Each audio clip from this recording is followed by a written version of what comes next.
Here we are with another edition of Talking Sports with the Legend. Tonight's guest, Mickey Morandini from the Philadelphia Phillies. How you guys doing? All right. Hey, thanks for coming on, man. Sure, anytime. Where are you from? I am from the Pittsburgh area, just a little bit northwest of Pittsburgh. Grew up a Pirates fan, and obviously not anymore. But yeah, I'm a Pennsylvania boy. Mm-hmm. Did you always dream of being a professional athlete? Yeah, I think so. I mean, I started picking up a baseball and a basketball when I was really young, and always was outside doing something, shooting hoops, playing wiffle ball, playing fast pitch tennis ball, stick ball, all that stuff. So I think as I watched more baseball and got older, the dream got bigger and bigger, that's for sure. Mm-hmm. I have a question for you. Do you remember your stats from your rookie season? From my rookie season, I know them. I don't know them exactly, but I know.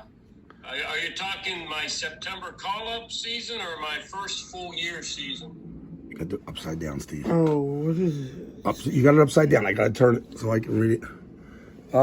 This would be your first full season, I believe it was. Full season. I mean, I think I'm probably could give you stats in the vicinity. I know they weren't great my first year in the big leagues, but it was a learning process for me. But as you go farther down in those years, the stats get better and better for sure. What year did you were you drafted by the Phillies or were you a free agent? Yeah, in '87, the Pirates drafted me, and it was a really tough decision for me. Like I said, I grew up a Pirates fan, and I decided I want to go play for the team I grew up watching or go back to school and play my senior year. And I decided to go back to school and play my senior year because I had an opportunity to play in the Olympics. So the Phillies drafted me. So they drafted me in the 5th round. And spent a couple years in the minors, had a quick run through the minor leagues and made it to the big leagues in September of 1990. Wow. Where were you going to school at the time? I went to Indiana University in Bloomington. I went to a Big Ten school, so I had the pleasure of meeting Bobby Knight, which is something that was on the bucket list. So that was pretty special. That's awesome. How many years did you go to school for? 4? Yeah, I ended up going 4 years. Yep. Oh, that's awesome. What was your major in college? I wanted to be a teacher, but baseball took over, so I never got that opportunity. But I think it worked out for the best. Yeah, I think so. Made the right choice. Go ahead, Steve.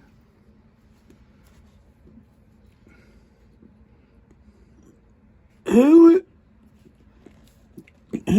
is your role model? Off the baseball field, it was probably my grandfather. My father passed away when I was 4, so I don't remember much about my father. I was really young. But my grandfather, he kind of took me under his wing and played some catch with him and did a lot of things together. So I would say my grandfather outside of baseball. Now, my favorite baseball player growing up was a guy by the name of Al Oliver. I don't know if you guys remember him. But, yeah. He played with the Pirates for a long time. He's actually played here in Philly one year. He was a center fielder, first baseman, and just could really hit the baseball. And he was left-handed, and I was left-handed, and just someone I really liked watching play.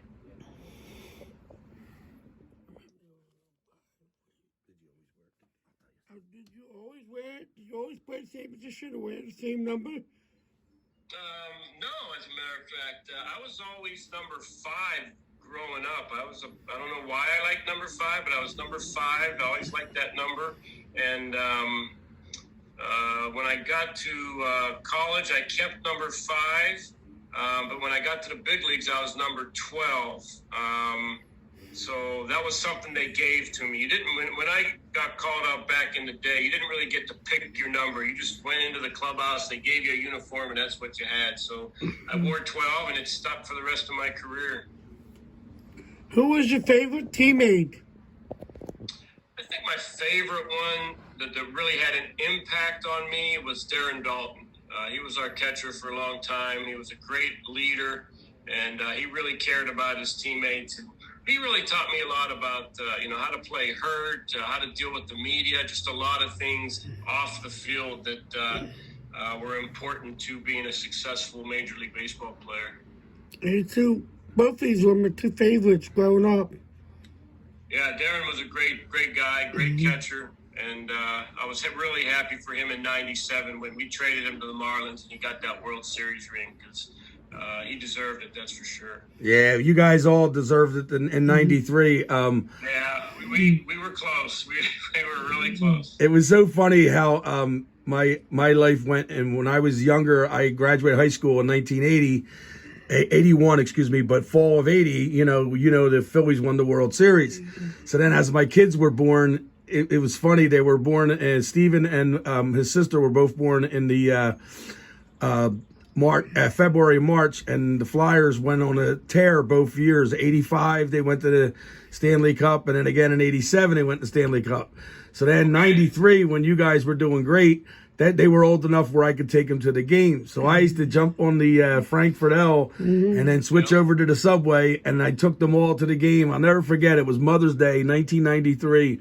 And you guys were in your heyday, and a lady was nice enough to take my daughter to the bathroom because I didn't have anybody else to take her. And then Steven, he remembers being up. We were up in the 700 level, but we had a great time, right, buddy? Yep. Yeah, that was some great years. We were up there pretty high at the vet, but you could still see. Just I'm sure us players looked like little ants at times, but. That was a ballpark where really you didn't have a bad seat. You were up high, when you were up on the upper deck, but there really wasn't a bad seat in that place. Yeah, you guys were really exciting to watch, and I really liked that type of baseball, and it was really fun. A great team. Yeah, the good old days of baseball, right? Yeah, that's right. It was so funny when I graduated high school and I went to college. There was guys in our area that were real good baseball players, top players, and a couple of them got drafted, but they never made it. And I told people in our area, I was like, it ain't easy playing any sport professionally, but baseball, it's hard. You got to go at 17, 18 when you get drafted out of high school, and you're going away to some town that you never heard of in some cases, and you're playing baseball, taking buses back and forth. How many years did you do in the minors? I did 2 full years. I was pretty lucky. I started out in Spartanburg, South Carolina in low A ball, and I had a really good start, which was key. It's your first year in professional baseball. You don't kind of know what to expect or where you stand against other professional baseball players. And I got off to a really hot start and kind of rode that, and then I got called up to Clearwater and had a couple of great weeks there, and then ended up in Reading my first year, so I made a couple of jumps. When I got to Reading, I hit over 360 there to finish the season. So that first year was huge for me. I turned a lot of heads and made people pay attention to me. Yeah, well, see that, Steve? He went to college for 4 years in case he wasn't going to be a professional, because even though he got drafted, your junior year, they're allowed to draft you, right? Right, yeah. So he got drafted by the Pirates. Junior and senior year, yep. Yep, and then he got drafted by the Pirates, but he was one of the guys that I tell people, and that's the ones you got to look up to, because he stuck to his education, made sure he got his degree, and then he went for the professional life. Right, and he was that's smart. Yeah, that's he's smart. he's Sure. one of the guys that made it to the majors and had a nice career, great career, to compared to some other people that maybe play one season, and they're guys that are top draft picks. Yeah, one of my buddies. Oh, yeah. One of my buddies goes to Indiana right now. Yeah, a friend. right? Yeah, a good friend of ours went to Pitt for soccer for the first 2 years, and then he put his name in the portal, and then he got picked up by Indiana, which is always a great program for soccer. I guess you know that. Yeah, Indiana's soccer program's off the charts. Yeah. It was really good. It was really good when I was there, and they've maintained that. Yeah. They're good. The guy who was coaching back then, his son now is coaching the team. Is that Yeagley? Yes, yeah. Yeah, and he has a son on the team. So yeah, the guy. Right. Yeah, wow. So yeah, he'll probably end up coaching when his yeah. When his dad retires, right? Yep. That's great. What do you do now? I'm the Phillies team ambassador, which means I get to do a lot of appearances for them. So, I can go to schools, hospitals, things out in the community. I help with the RBI program here in Philadelphia. I get to play in a lot of charity golf tournaments. So it's kind of all over the place. I go to a lot of the home games when there's normal home games and there's normal fans in the ballpark and there's not all these protocols. But I get to go to there and, kind of mingle with fans and hang out with sponsors and things like that. So they keep me pretty busy. It's a great job. I meet a lot of great people, do a lot of great things, and I really enjoy it. Did you get to go to the Phillies home opener this year? I haven't been to a game yet. Like I said, with all the protocols, usually I go and visit suites and things, but they're only allowing a certain number of people in the park and in the suites. And they're a little hesitant of me coming right now until the numbers get a little more expanded. So I have not been to any home games yet, but I have watched most of them on TV. So I feel like I'm there. But it sure is nice to see fans at the ballpark again. Last year was really rough watching games with no fans.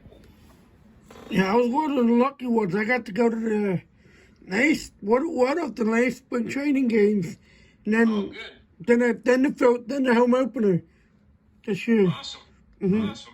Yeah, last year. They won the home opener, right? Yeah, they did. Yeah, It was freezing cold, but they won. Very, very, very cold. Yeah, that's good. Yeah. We finally got a winning streak going last night after a long run of winning one and losing one. Yeah, I'll tell you, they like to keep it interesting, just like our old buddy Mitch Williams. When he got in there, he got the job done, but he made everybody a little nervous. Yeah, it's becoming a theme here in Philadelphia. It's last year the bullpen was awful, and they got off to a really good start this year. We thought we had that part of the team set, and now they're really struggling too. So. We just got to get a little more consistent. We're not playing good defense. The offense has really not lived up to its expectations. And, our fourth and fifth starters, haven't performed very well. So we have some things we got to work on. But, with all that being said, we're in first place. So that's a good thing. So what Olympics was it that did you wind up playing on the team?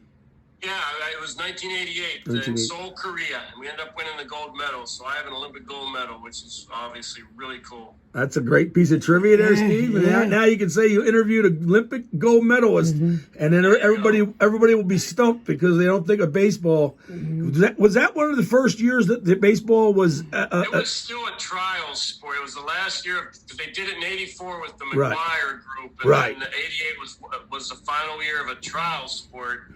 And then obviously they did away with it again. Now it's coming back again. Baseball and softball are coming back to the Olympics.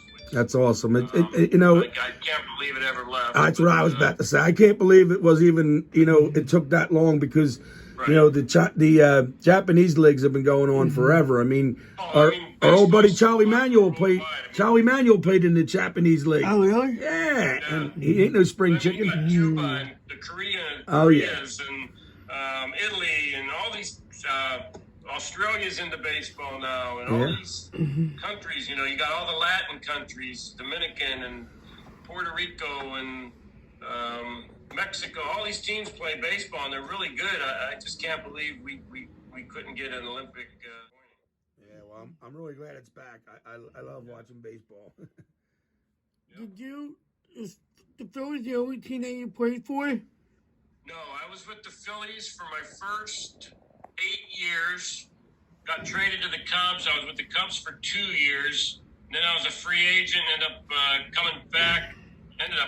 I signed with Montreal, but they traded me back to the Phillies at the end of spring training. So I came back to the Phillies in 2000, and then I got traded in August to Toronto. So I played for 3 teams technically: Chicago, the Phillies, and the Blue Jays. Cool. So what year were you? Did you finish with the Blue Jays in '91? No, Blue Jays would have been end of 2000. 2000. I'm sorry, end of 2000. Yeah. How did you got? I came here in 2000 with the Phillies, and we were supposed to be really good. We had a lot of young talent here, and Nolan was here, and Abreu, and Glanville, and Bronya. There were a bunch of really good players. we just didn't live up to expectations. So in August, they dumped some of the veteran players, and I got to go to Toronto and play for Jim Fregosi again, which was fun. Oh, that's great. Yeah, that's right. I forgot about that. Yep. Did you guys make the playoffs that year? No, we were in the hunt. We were battling I think it was the Yankees for a wild card, and we came up a little bit short. No. Well, But Chicago. I was on the team with Halliday, Roy Halladay. Then he was really young at that point in his career. Oh, that's awesome. And how'd you like playing in Chicago? I love playing in Chicago. There's no better place to play than Wrigley Field. Day games, fans are great. Atmosphere is great. So, yeah, I really enjoyed it for a couple of years. I was actually there when McGuire and Sosa had the home run battle, so that was fun. Oh, yeah, that's right. Yeah. Oh, gosh. Yep. Yeah. What was your favorite part about being a professional athlete? I think the best part was just competing against the best players in the world. The Randy Johnsons, the Maddoxes, the Pedro Martinezes, the Barry Bonds, those types of players. Just to be on the same field with those guys, competing against them, and trying to do your best against, like I said, the best baseball players in the world. So that's what I miss the most, is just going out and competing and playing the game. Who would you say was what would you say your favorite guy who you batted against that, was a tough pitcher, like a Randy Johnson, that you actually were, pretty successful against? I could hit a fastball. I wanted people to throw me fastballs. It was the guys that didn't throw very hard or threw a lot of junk that I couldn't hit. So I was really Greg Maddux. I hit over 330 against, and John Smoltz, and who else? Doc Gooden and Andy Bennis. All those guys that threw hard, I had a lot of success against. Doc Gooden, I hit over 400. Andy Bennis, I hit like 450 against. Smoltz, I was over 300. But I'd say Maddox was probably my most successful guy. I hit over 330, and I had about 120, 130 plate appearances against him. So, if you ask Greg Maddux who the toughest guy was that he ever faced, he's going to say me and Tony Gwynn. That's pretty good company. That is very good company. I was about to say, there's some pretty good pitchers he named there, Steve. Yeah. And last question I have: if you could have dinner with 3 baseball players, it could be dead or alive, who would they be and why? What was that? I'm sorry. If you could have dinner with 3 baseball players, dead or alive, who would they be and why? Now that's a good. Well, one of them's going to be Al Oliver, my childhood hero. He'd be number 1.